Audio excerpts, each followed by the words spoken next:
Hello, everyone. Welcome back to another Canada Immigration Live Q&A. I'm Mark Holthe, Canadian immigration lawyer, with my faithful compadre, Alicia Backman-Bahari. How are you, Alicia?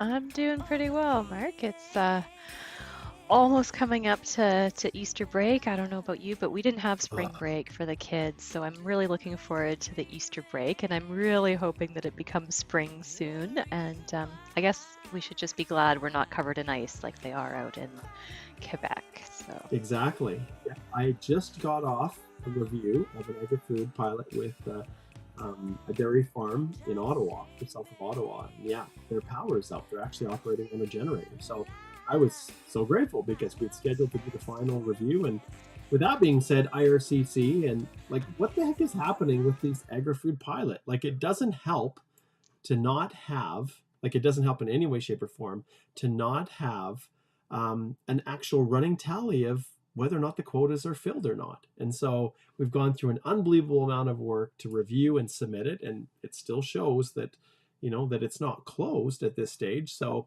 we, are prepared. We're a couple things away. Probably we'll have to submit it tomorrow, but yeah, it sure would be nice, because if we file it through the PR portal and we don't know, I suspect what's going to happen is they're going to say, oh, we're canceling your application because the quota's filled. Now you have to recreate it all again.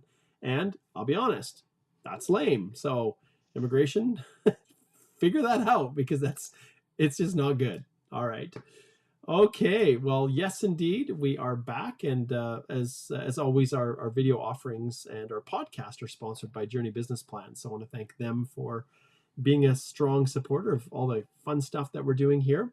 Those of you who are tuning in, please, in the link, list where you're tuning in from. Yesterday, Alicia, I had someone who connected in from Cardston, Alberta, which is great. My in-laws live there. It's just down the road, small little rural community, and so we love to hear where you guys are tuning in from.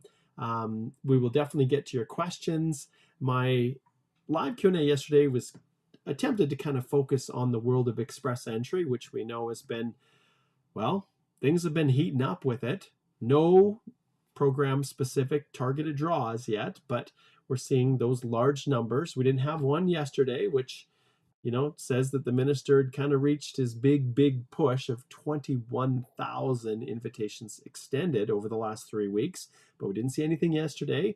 Anything's possible. We could see something today, you guys, but we talked a lot about express entry yesterday, and remember, today we're open to chat about anything that you guys want to talk about. So go ahead and post those comments in the feed below, and if you ask a question that we feel is going to be useful to as many people as possible, those are the ones that I choose. And I'm a little bit more picky in this live stream today, because I'm not trying to do everything myself. Alicia is the mastermind behind the answers. I'll chime in from time to time, but I'm really a curator. So I'm looking for the questions that are actually going to be ones that are going to benefit the most people. If you ask a question, Alicia, do I qualify for immigration to Canada? I will do this. Let's see if I can find it. I will do this one right here. Oh, wait a minute. Oh, the music is still going. I got all kinds of stuff. It's a long song, isn't it? Okay, let's adjust this. I will do this. Oh, that was quiet. Because probably, if you've never watched the live stream, that little triangle says you need to slide over and book a consult with us. And it's super easy to do it. All you have to do is just slide over to our Holthe Immigration Law website and click on Speak to a Lawyer right here. And it's super easy. You can find Alicia here. I'm there too. You can book a consult, and the rest is history. But yes, if you are asking questions that are of a very specific nature that really require us to know more about what you are and where you are, where you live, your background, well, we can't really do justice to that in a live stream, and it would be negligence on our part if we did. So don't hesitate to book a consult. All right, let's see, Alicia, who is tuning in, and we'll see all the different locations that people are connecting in from. We'll just pull that one off. So Rowena is saying hello, and let's see if we have any people giving us shout outs. Okay, so we've got Chanel over in Calgary. Nisha says you sound a little bit low on your volume. Okay, that's good. Let's open it up. I'm grateful when people confirm that. Okay, I think we're probably okay now. There. Okay, There we go. Thanks, Nisha. That's awesome. Okay, so Chanel is from Calgary. That's great. We've got Joel over in Thunder Bay. Good to have you. Great. We've got David over in Ghana. David and Accra, two of my very best friends, Meryl and Corey White, are actually over serving a mission for our church in Accra. And one of the coolest things they did, Alicia, was Corey put his GoPro on when they went for a ride through the city one morning. And you literally had a personal tour winding through the streets and the buildings and saying hello to people. And, you know, it was really, really cool. So awesome, David. Thanks for connecting. You'll have to say hello to Corey and Meryl White when you're over there. It's like people saying, oh, you're from Canada. Mark, do you know Fred McDonald? And I'm like, there's like 30 million people that live in Canada. And where does he live? I try. Well, he's in Toronto. Oh, well, I'm, a couple thousand, kilometers west of there. And no, I don't know him. But if I do see him, I'll definitely say hi. So, yeah, so I don't expect you to know him, David. But if you do, say hello to Corey and Meryl for me. All right. Let's see what else we have here.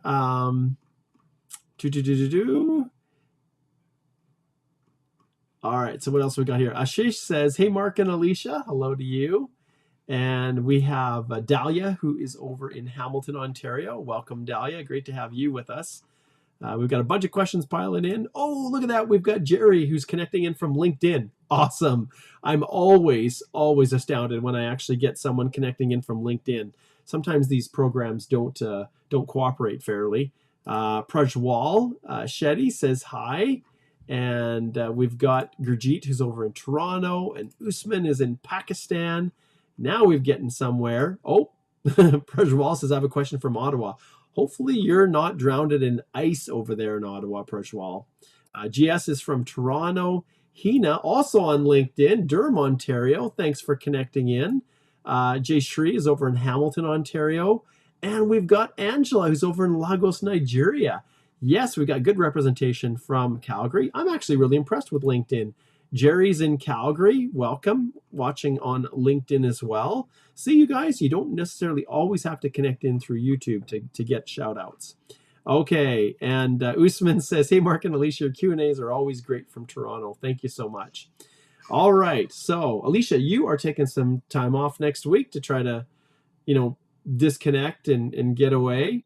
And but the weather doesn't look like it's going to quite allow you to do what you were hoping to do, is it? No, we were supposed to go camping, and we have a tent and like a camper van and dogs, and it was looking like it's going to get ugly. So tonight is like the final call on whether we pull the plug on the camping trip, but it's not looking too good right now, which is sad. It is. I agree. There's nothing more, frustrating than camping when you're cold and wet and it's muddy and you're confined to a small space and everything dogs also add to the mix for sure. Speaking of dogs, Simba here is looking out the window. My wife had to do a quick little run down to the border to pick up some stuff before her and Michaela are actually for her graduation are going to be heading to Honolulu, to Hawaii, to see some cousins and to have a little mother-daughter trip. And so they're going to be heading out on Sunday. And so Simba and I are going to batch it for a little bit. And so every time she leaves, he's sitting there in the window, and I would spin my computer around, but it's just too hard. But he actually, do you know what? I will show people what Simba's doing. This will be fun. Okay, let's see if I can show you what Simba's doing. This is what he does when my wife goes out to do anything out of the house. Not when I'm gone, just when she is. But let's see. I'll show you guys here. I think I can use my phone here if I'm not mistaken. Oh, what you doing? Well, he was, but okay, here he is here. Let's see if this works. Oh, there we go. Okay. So there is Simba here. And he sits there in his little bed and sticks his head looking out the window. The moment I said his name, then he sat up. He just got a haircut yesterday, so he's all looking dapper. So there is There's Simba. I know everybody was wondering what was going on here with me continuing to look over here to this character, but I think he's okay. All right, excellent. Let's dive back into some real questions. Okay, so the first one on our list here is Sheeta, and Sheeta says, when adding expired police reports and medical certificates over 12 months, when adding expired police report and medical certificate over 12 months and have met the exemption criteria for both, do I have to do an LOE to explain? Okay, so I think, do you understand what they're asking, I think, Alicia? Yeah. Yeah, so Sheeta, as always, make sure if you're talking express entry, then make sure that you're looking at those program guidelines in terms of what is a complete application. And if that police certificate is over 12 months old, then just make sure that you have not gone back to that country since the date that was on the police certificate is the date of issuance. So be careful about that. But if that's true, then yes, I would suggest that you write a little letter of explanation. Make sure that you say, hey, I lived in this country for X period of time between then, and I've not gone back since, and I have a police certificate, and I'm attaching the old police certificate, but as per IRCC policy, I've not returned to that country, and therefore it ought to be valid. And then in terms of the medical, yeah, make sure that you can point to the public policy guidelines that were issued online to say who does need to have an updated medical, or if you fit within those exemptions to be able to use an older medical exam. And of course, IRCC can always ask you for an updated medical, but you do want to make sure that you pass that completeness check and that you're not, getting screened out for not providing up-to-date documents. So I would say do an LOE, and if you can, then actually provide a screenshot or a print PDF of the actual web page that shows which exemption you're relying on. Perfect. Okay, next one is from Jasmine. And this may be, Jasmine, one of these ones, but let's see here. So I worked as a university professor in 2013 to 15 after completing the master's degree. Okay, so worked after completing the master's degree. Education required for NOC 41200 is PhD, which I completed in 2020. Will my work experience be counted? Received ITA under CEC. So I'm just looking here, Alicia. I don't see whether this is in Canada or outside Canada, but they do say they received it under the CEC. So I'm not sure if we have enough here to provide an answer on that one. Maybe you can talk generally about what work experience you can count and what you can't. Yeah. So so there's a few moving parts in that. It does depend on whether this work experience was in Canada or Yeah. outside Canada. And I did have a consult this week with someone who it can get quite complex because if you're looking at trying to claim Canadian work experience, you can't claim Canadian work experience for any period of time where you were a full-time student. And so just be careful about that because sometimes, especially when you're doing your master's or PhD, you have work as part of your PhD requirements or you're a grad student basically. Um, and for Canadian experience points, you can't claim any period of time where you are a full-time student as Canadian high-skilled work experience. So that's one thing to be aware of. The second thing, though, is that in general, when you're looking at what do you need to prove so that you can show that the work that you're claiming for the NOC is actually work that you've done. The regulations are clear that you have to meet the lead statement and the majority of the main duties, right? So even though there are some kind of background requirements, candidates in this field usually have this type of education level, that is not actually a requirement under the regulations in terms of proving that NOC. So what they do look at, what officers are going to screen for is the lead statement, so that opening paragraph, and then the bullet points, the majority of the main duties. And to be safe, make sure you're hitting about 75% of those main duties. So in general, those are things to keep in mind. Perfect. All right. Next we have here, this question is from Stefan, and he says, it's not a question, it's more a comment. And he's expressing what a lot of people are feeling. He says, everyone's dealing with IRCC is disappointed and unsatisfied. Well, and maybe that was a comment with me expressing my frustration about the agri-food pilot. Another part of that, Alicia, was signing the form, because it says you need to electronically sign it. And in one form, you can type your name above the actual signature line, and the other form you can't. It doesn't allow you to type into it. And so you're in this position of, okay, do I trust that just by putting the person's name there that that's enough, or my own name? Because it says specifically not to print and to sign and scan. And on the One Agri Food form, the form has actually got a glitch in it that doesn't let you choose the proper knock code. It literally pulls up an error message. So what do you have to do? An LOE, screenshotting, showing exactly where the error is, that it's not our fault, it's yours, IRCC, and going through all of these hoops. So yes, Stefan, I think a lot of people, they do experience a lot of disappointment. But in fairness, there are a number of people, especially those who just recently got, another an ITA through this large 7,000 draw, the more recent one. Some of them probably hadn't anticipated that it was going to come down, and so they probably are fairly happy. So there's always some people that are having positive experiences, getting applications processed way faster than they thought, but there's a lot of people that are very unsatisfied as well. Yeah, and just to add to that too, Mark, I mean, so one of the big problems is that IRCC has not come out with clear policy guidance in terms of what is digitally signing a form and what is electronically signing a form and what they mean between those two things. There's different instructions in terms of, for example, spousal sponsorship applications. But last night I was trying to help a client. It was like 7:30 last night, and she was panicked and she's trying to get an application processed for her daughter. And she's a Canadian, but in order to try to navigate the GC key and for her to try to figure out how to do a visitor visa through the GC key for a minor child, and then the instructions about how to sign this document, and of course they're PDF files and you have to upload the validated barcode file, and she's trying to figure out, well, how do I sign it?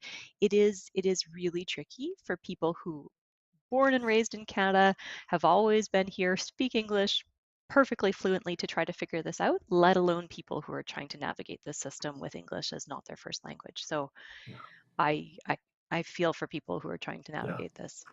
absolutely.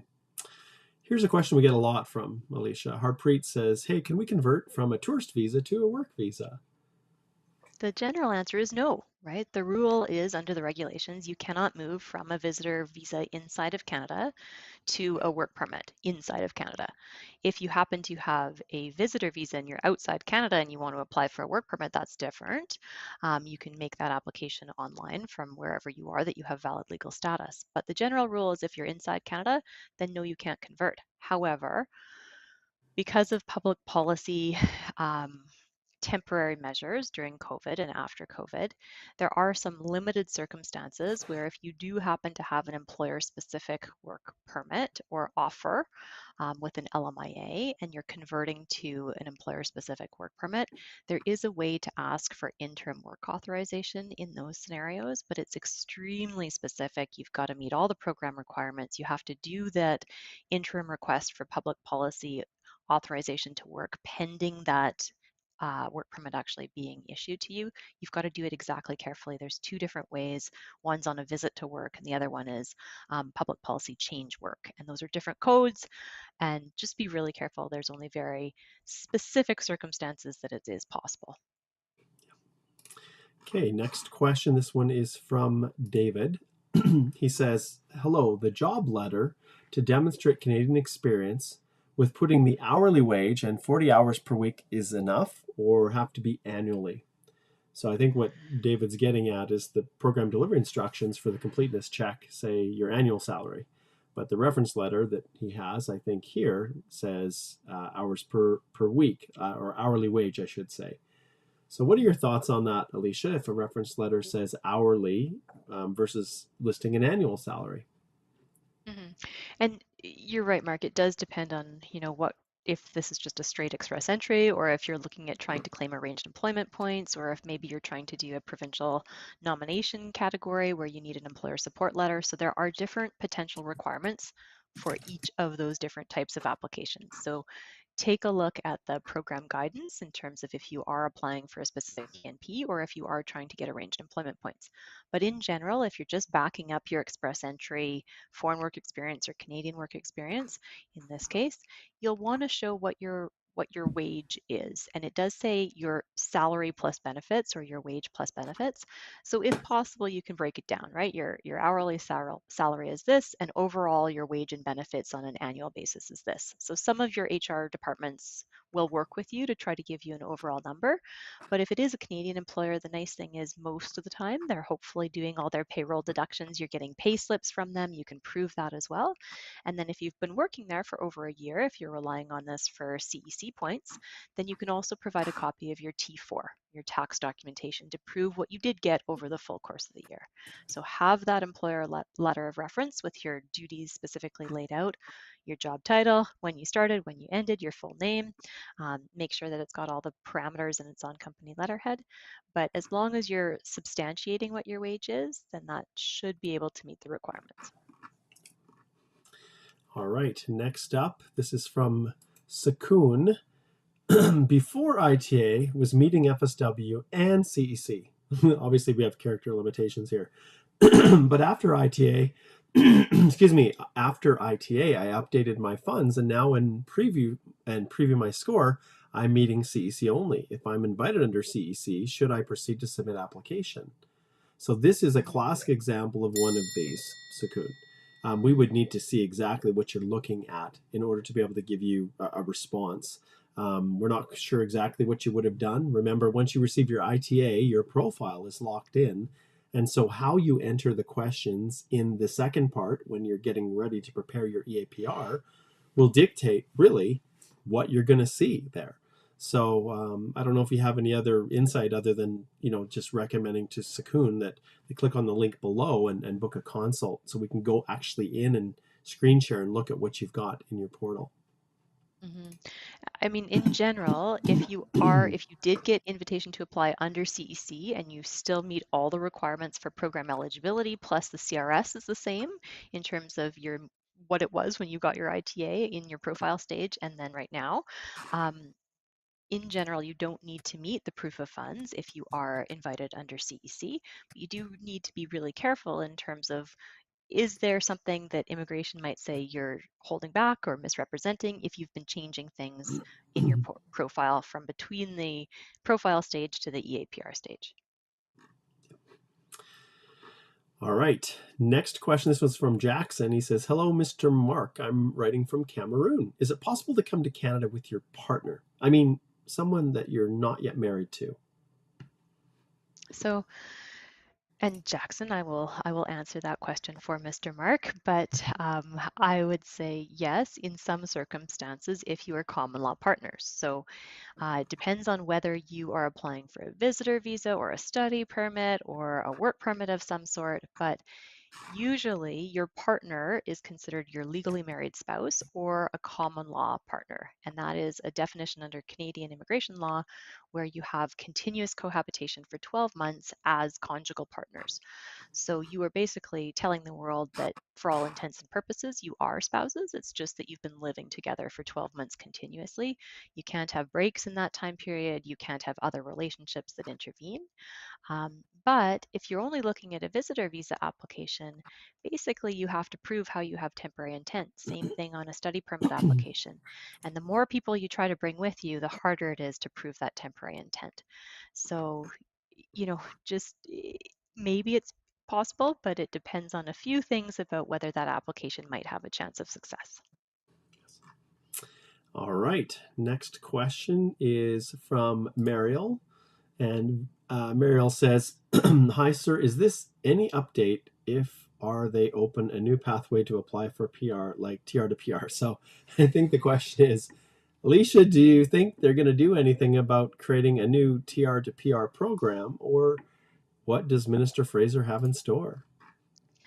There has been no news on this whatsoever, right? So far, it seems like basically what might happen is there's only going to be targeted draws. There might not be any sort of new program. It's just that they're just kind of tinkering with a few of the parameters in how they issue invitations to apply under express entry. So it might just be that maybe they'll start to do targeted draws for a certain type of knock or a certain type of years of work experience or Canadian education or maybe education um, you have to meet a bachelor's degree, or it might have some sort of level of Canadian work experience. We don't know, they haven't said, but there's so far no hint of a new program. Yeah. Okay, next question is from Gurjeet. And Gurjeet says, hey, Mark, I have submitted my PR application recently and my work permit is going to expire in July of 2023. Should I opt in for a new work permit extension or apply for a bridging work permit? So obviously, we ring the bell every single time, Gurjeet, that type of a specific question. But generally speaking, Alicia, when you're advising clients and when they have options for these two different work permits, do you have a preference in terms of whether if they qualify? And we had lots of questions about like this last year when they released the 2022 version of the 18-month postgrad work permit. So Yeah. thoughts? And technically, those program delivery instructions are supposed to be released today. I haven't I've been seen them searching the yet. whole time, Alicia, that we've Yeah. been talking right now. I've been searching to try to find them, and they're not here yet. So I Yeah. do not see the updates. So this is part of the problem, because people have been asking me on consults too, and I just said they haven't released all the fine details yet, so it's really difficult to say how this will all roll out. It should be through some sort of new simplified opt-in procedure, but we all know how that went last year because a bunch of people didn't get the emails or didn't get the proper opt-in and they never got the work permit at the end of the day. So be really careful with this. Theoretically, they're supposed to be releasing the details on this new extension open work permit application today at some point. So it remains to be seen. But in general, if people have two options, so great, right? You're in an enviable position of having the option to try to extend, hopefully, if you got that email saying that you're likely eligible for the opt-in. That would be an extension under public policy for an open, meaning there's no employer specified. You can work for any employer in any province in any job. So there are some benefits in that. Work permit. And if you're eligible for that, great. I would say opt into that. It's a free option. It's one that's probably not going to be around for a long time, so you might as well take advantage of it while it's here. In terms of the bridging work permit, some people get tripped up on the bridging work permit because it does depend if you had some sort of employer-specific category. If you were applying under a PNP or something with a nomination that was employer-specific, then it wouldn't actually be a bridging open work permit. It might be a bridging closed work permit. So do be careful with that. But if you do have the option for both, you might as well use this public policy open work permit now. And then if your PR application is still ongoing, Yes. then you can go and make sure before your status expires, you apply for that bridging permit based on the fact that you've got an active express entry application that has passed the completeness check. So you can do both of those, which is a good position to be in. Yes. Prajwal, I saw a comment here. He says, thank goodness, basically, that we got the power back. So, but you can see, you guys, what happens in Canada. Like I look at other countries when the power is out or something happens, it can take not only days, but weeks to get power, even longer. And so it's one other huge blessing that we have in our country with our higher taxes, that there is resources to make sure that these essential services are connected. And when there is a natural disaster in whatever form that shuts or knocks out the power, a storm, that there are resources to get people reconnected back up with those essential services. So very, very happy for you. All right, let's see here. Next question. This one comes from Sapna. She says, my work permit is extended in 2021 under the public policy. Am I still eligible for the new policy? And like we just talked about, there's a number of people that are posting these comments. And the reality is we still don't see, like we just don't see it. Like I've been searching and there's some remnants of the old policy that kind of is hanging around here a little bit. There's some elements of the old policies, but I was searching through everything. And at this stage, the program delivery instructions have not been updated. Yesterday, and one person commented about this new update to dual intent. And this is I'm not going to dive into this, but you can see here, includes an extensive revision of the dual intent instructions, includes expanded language around the spirit of the law, and that the existence of two different intents is legitimate. Well, I don't know why they post this stuff, because for all intents and purposes, they need to just train their officers better. I had a consult just yesterday, Alicia, on the dual intent side, where they had a fiance and they wanted their fiance to be able to come and visit them. They had a job back in India. They wanted to come visit for a short holiday leading up to their wedding. That's just going to take place back in India. But you know as well as I do, Alicia, that how officers in India, interpret this. It's very, very dual intent. The application of dual intent is utilized very sparingly in the context of applying for temporary residence when you're in any kind of a relationship with a Canadian permanent resident or citizen. So yeah, this is great, and it talks about, once again, the spirit of the law and the actual legitimacy of having dual intent. But at the end of the day, Well, it's and training. this is a good news story, Mark, Mm, because I think often what officers do is they do what we do and they go search up what the public policy is. And if somebody brings them a printed copy of this is what it is, then that might actually be a little bit persuasive for some officers. So yes, I agree, training is key, but also having this policy updated is helpful so that officers can actually look at it and yes. that Yeah. people know that this is what it is. Yeah, and see, Alicia's really good at being glass half full, and I'm really trying to change my glass half empty approach sometimes. But where we see this happen a lot, you guys, is those of you who've submitted a profile into Express Entry, and then it just wasn't going anywhere, and you don't think you're going to get an invitation to apply, and then you ask the question, Alicia, I think I want to apply for a study permit. What do I do? Because I've already shown, at least, or demonstrated an interest in becoming a permanent resident. Well, whenever you're applying for your study permits, sometimes it's even worthwhile owning it right up front and saying, remember, officer, dual intent actually exists. And so that's what we help our clients with all the time, is trying to navigate our way through this minefield of challenge, especially for our clients in countries where there are higher rates of refusal. All right. Okay, let's see here. Oh, here's an interesting one. Ashish says, "Hey, Mark and Alicia, can you please help? I'm waiting for the ad of a name on an LMIA. I love the Lima. Man, you guys, Labor Impact Market Assessment? Yeah. Anyways, the LMIA, how much does it take time to add a name on the LMIA? Which employers have already applied before 1 month?" And Ashish is Okay. from Nepal. Yeah, so Ashish, I've been working with a large employer, and depending on how many positions were on that LMIA, if the employer is actually trying to name workers and they have less than 5 people that they need to add to that LMIA, there's a form that they can submit, but they can also just call the employer contact line. So they can literally pick up the phone and call ESDC's employer contact line, and it should be done within a few days. So something sounds like it's a little bit broken here. So I would recommend you can maybe talk to your employer and say, hey, if you're only trying to add a few people or less than 5 people, you can just literally reach out to ESDC through the employer contact portal line, and or not portal, but the employer contact line, telephone, and hopefully they will be able to send that updated LMIA with named workers probably within a couple days. All right. We get these sometimes, you guys. Alicia and I are immigration lawyers, so we're not recruiters. But Alicia did allude to one of the companies that we work for, and they are actively recruiting for heavy equipment operators. And so Pagal here says hello. He says, "How are you?" "I'm fine, Pagal." And Pagal says, "I am from Pakistan. I need a work visa to Canada."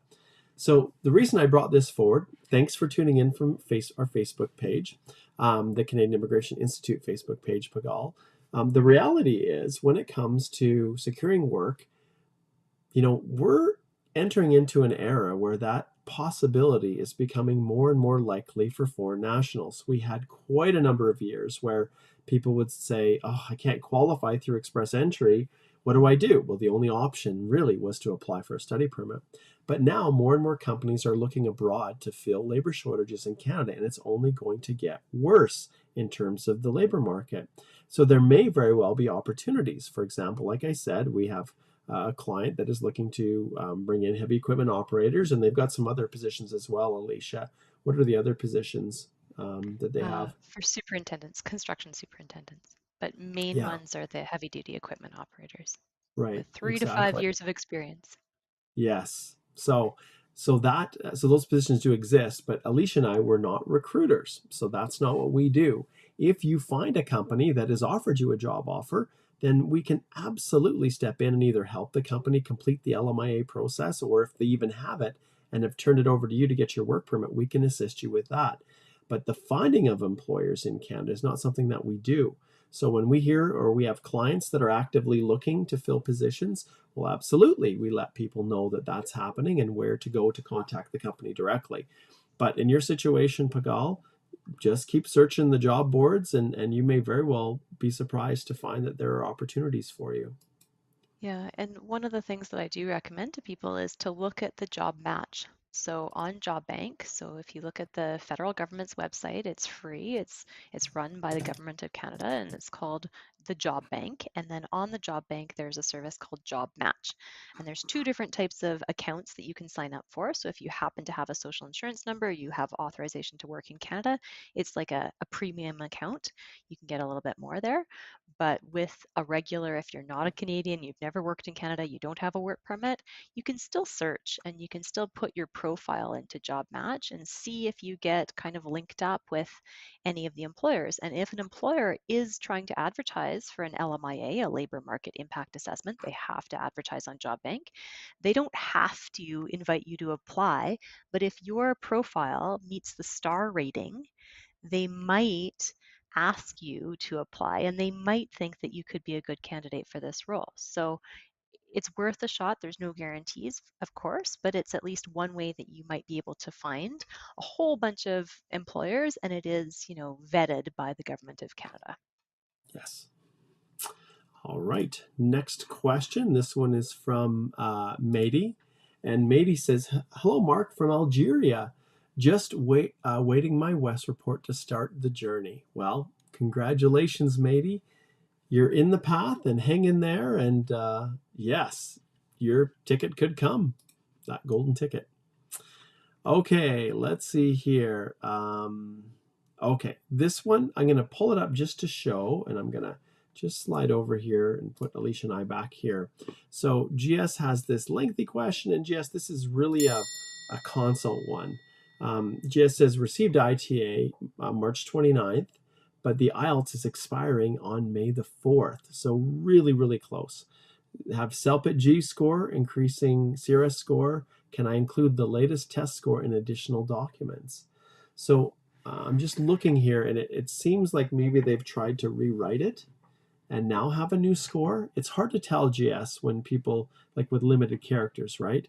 So they've got a CELPIP G, which, the CELPIT general is the test that you write, increasing the CRS score. So I think they must have written it after they got their ITA on March 29th and have the result, I'm assuming. Can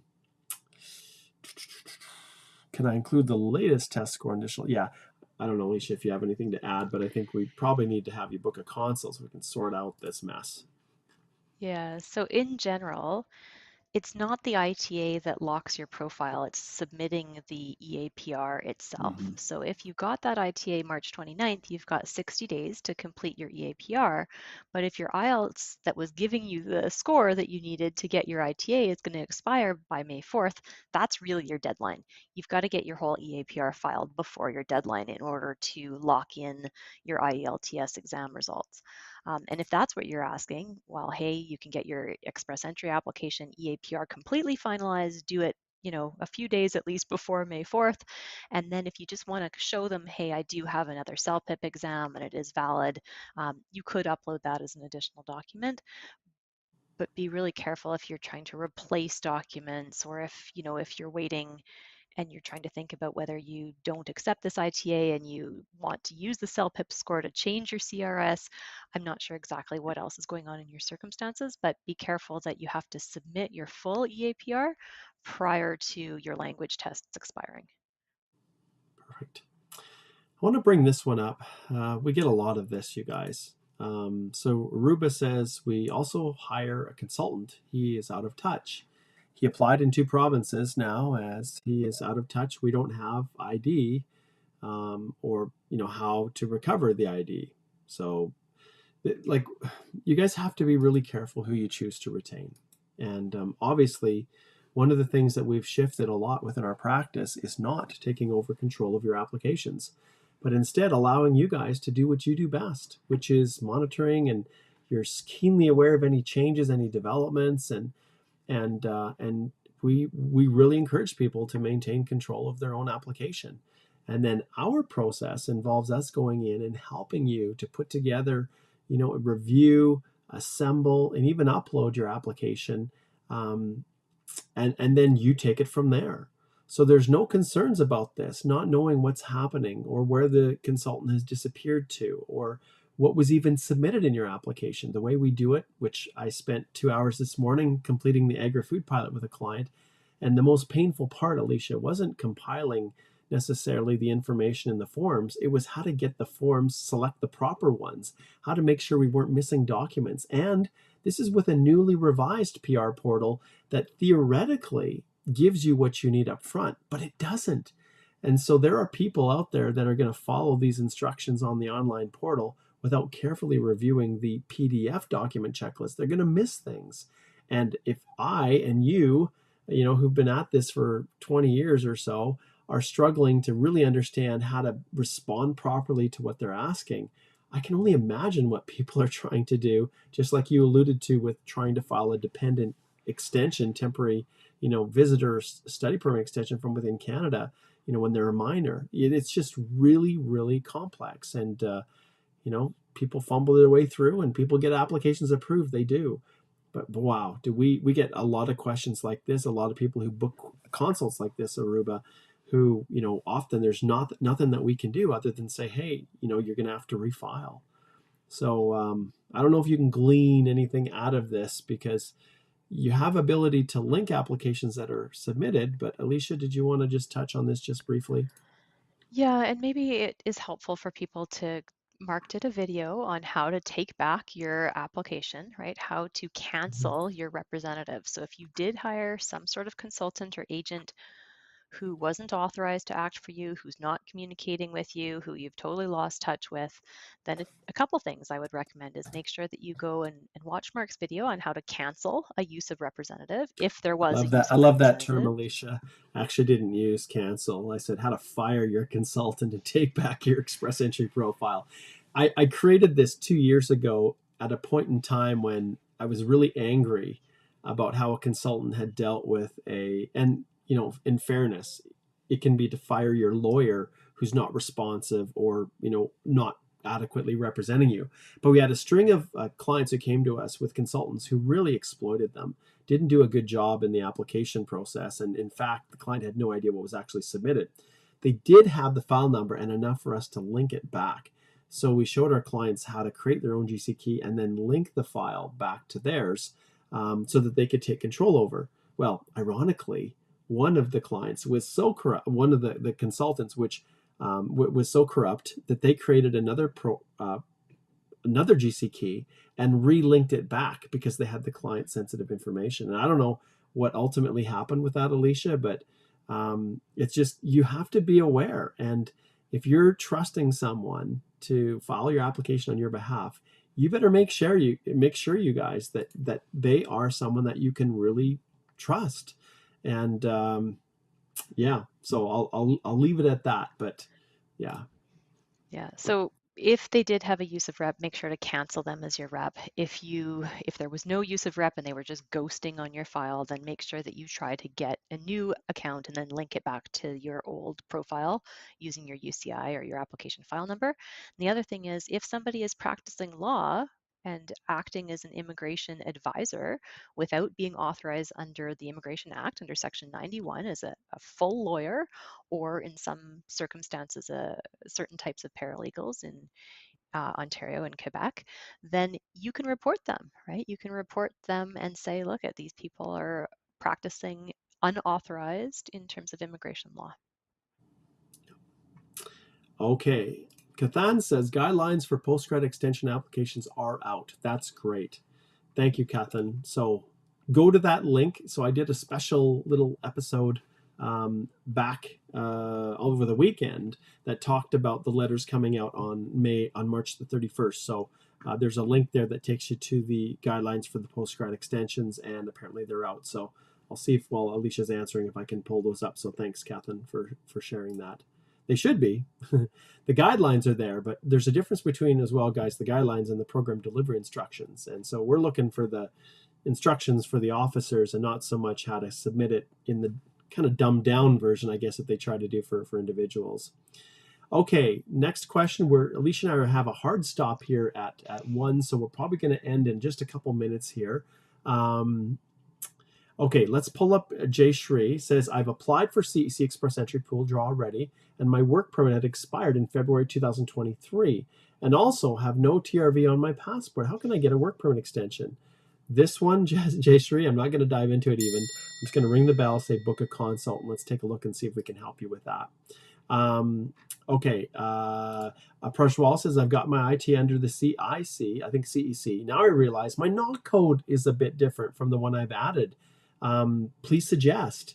Well, I'll jump in here as well, Alicia, and I'll tell you what I suggest. All of you Express Entry folks, you have options. Option number 1 is to slide over here to the Canadian Immigration Institute, and you have time right now to subscribe to the Express Entry course. And then the following week, April 17th, is when I do my masterclass.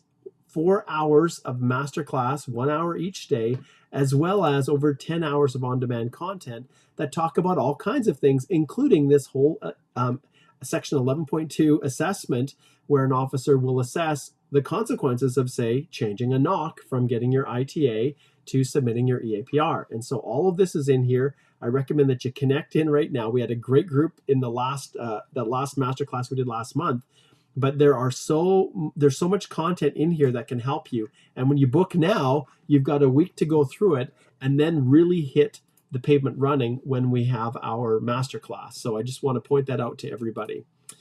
All right. And then, of course, those of you who are sitting in a situation where you're like, I just want the peace of mind in knowing that the application is going to be, that's going to be done right, and then I'm not going to miss things.